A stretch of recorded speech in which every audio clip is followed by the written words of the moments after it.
আসসালামু আলাইকুম। ওয়ালাইকুম আসসালাম। আপনার নাম এবং আপনার খামারের নামটা একটু বলবেন। আমার নাম আইনুল হক, আমার কামারের নাম সততা হাঁসের কামার অ্যান্ড হ্যাচারি। তো এই খামারটি আপনার কত বছর যাবত এই হাঁসের সাথে জড়িত আছেন আপনি? আমি এটা জন্মলগ্ন থেকে এটার সাথে জড়িত, আর এটা শুরু করছি 1991 সাল থেকে। আপনাদের নেত্রকোনা জেলার মধ্যে কি বেশিরভাগ সময়ই সবাই কি আপনার 90 এবং 91 সালে কাজকর্ম শুরু করেছেন? না, আমি এটার ময়মনসিংহ বিভাগের ফার্স্ট কারিগর, এই তুষ পদ্ধতির ফার্স্ট কারিগর আমার কইলে চলে। কারণ আমার আগে আর এই তুষ পদ্ধতিতে আর কোনো লোক এই হাঁসের বাচ্চা উৎপাদন করে না। ওনার কাছে কিছু রাজহাঁস আছে, সেটি কি জাতের, কতগুলো আছে সেই সম্পর্কে ওনার কাছে কিছু খুঁটিনাটি তথ্য জেনে নিই। আপনার কাছে যে হাঁসগুলো আছে দেখছি, সেই হাঁসগুলি কি জাতের হাঁস এগুলো? এই হাঁসগুলা হইল আপনার রোমান জাতীয় হাঁস। এই হাঁসগুলা দেখতে খুব সুন্দর, ওজনও আপনার 5 কেজি, এই 5.5 কেজির মতো ওজন হয়। এই হাঁসটা আপনার পালতে খুব সুন্দর, এটা ঘাস খায় হাওড়ে। কোন হাঁস? আমি তো এখানে দুই জাতের হাঁস দেখছি। এখানে একটা হচ্ছে রাজহাঁস আমরা যাকে বলে থাকি, আর একটা সাদা যেটা দেখা যাইতেছে বলতেছেন, এটা কি রোমান? এটা হইলো রোমান জাতীয় হাঁস। হ্যাঁ। তো এই হাঁসের বাচ্চা কি আপনি, যে মানুষ যদি আপনার কাছে জানতে চায় বা বাচ্চা চায় বাংলাদেশের বিভিন্ন অঞ্চল থেকে, তো সেক্ষেত্রে আপনি কি করবেন? সেই ক্ষেত্রে যদি আমার কোনো লোকে ফোন দেয় এই বা বুকিং করে, তাহলে আমি বাচ্চা পাঠাই, নাহলে আপনার বাচ্চা আইসা নিয়ে যায়, আপনার ঠিকানা মতো আসলে বাচ্চা দিয়ে দিই। দর্শক বন্ধু, ওনার কথার প্রেক্ষিতে আমি আপনাদের কাছে একটু দৃষ্টি আকর্ষণ করতে চাই। বাংলাদেশে অনেকেই আছেন হাঁস পালন করছেন, কিন্তু একটু আগে যে কথাটা বললাম, যাদের মনে আশা যে আমি রাজহাঁস পালন করব, সেক্ষেত্রে কিন্তু বাংলাদেশে বেশিরভাগ জায়গায় খুঁজে কিন্তু এই হাঁসদের বাচ্চা পাওয়া যাচ্ছে না। এই হাঁস যদি আপনারা ক্রয় করতে চান, আপনাদের সুবিধার্থে ওনার মোবাইল নাম্বার, ঠিকানা আমরা নিচের ডিসক্রিপশন বক্সে এবং মোবাইল স্ক্রিনেও আপনারা পেয়ে যাবেন। আপনারা কম্পিউটারে দেখেন, মোবাইলে দেখেন, টেলিভিশনে দেখেন, যেখানেই দিয়ে আপনারা দেখেন না কেন, তার ঠিকানা পেয়ে যাবেন। ওইখান থেকে তার সাথে আপনারা যোগাযোগ করে আপনারা কাঙ্ক্ষিত যে বাচ্চা, সে বাচ্চা আপনারা নেওয়ার চেষ্টা করবেন।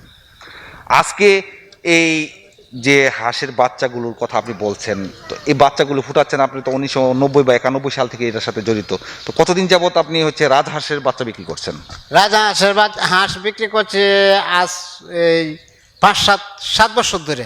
5-7 বছর ধরে? হ্যাঁ, 7 বছর ধরে এটা শুরু করছি। আর এটা তো আরো আগে থেকে করতাম।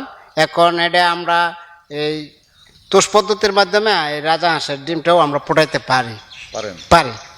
এটা কিন্তু একটা বিরল ঘটনা, যে তুষ পদ্ধতিতে কখনোই রাজহাঁসের বাচ্চা ফুটতো না বলে আমরা জানতাম, কিন্তু বর্তমানে এই অভিজ্ঞ হ্যাচারির মালিক, যিনি 1990 সাল থেকে এই ডিম থেকে বাচ্চা ফুটানোর সাথে জড়িত আছেন, উনি বলছেন যে রাজহাঁসের বাচ্চাগুলো হাঁসের ডিমের বা হাঁসের ডিমের যেভাবে ফুটায় সেভাবে নাকি তারা ফুটাতে পারেন।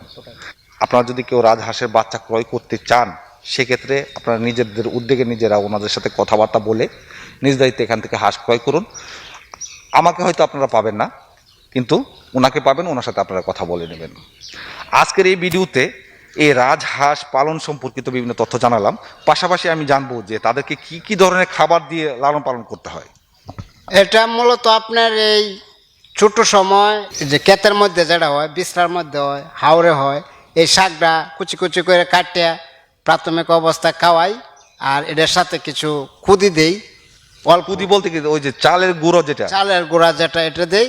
আর এখন তো আপনার ফিড খাবারও অল্প দিয়ে রাখি। আর এটা 10 দিন বয়স পরেই আপনার আর হাতের খাদ্য দেওয়া লাগে না।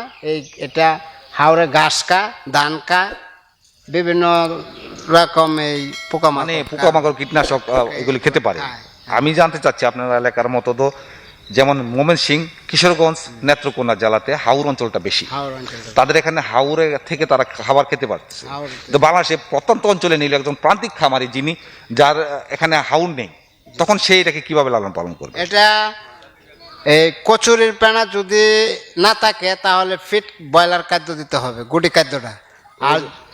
আর যদি কচুরি পেনা থাকে, তাহলে কচুরি পেনা খায়। আর এটা মূলত আপনার গরু যেভাবে ঘাস খায়, গরু, ঘোড়া, মহেশ, এভাবে এই হাঁসটাও ঘাস খাইয়ে থাকে। আর হাতের খাদ্য লাগে না বেশি আর কি।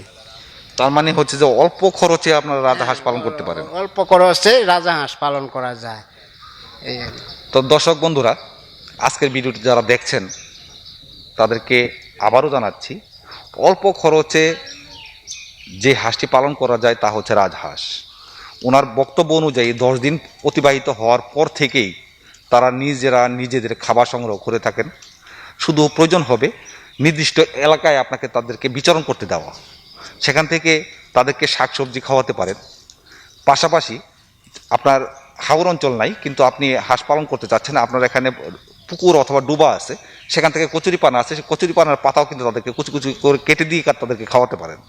পাশাপাশি তারা নিজেরাই পোকা মাকড় বা ছোটো ছোটো ঘাস তারা নিজেরা খেয়ে ফেলে।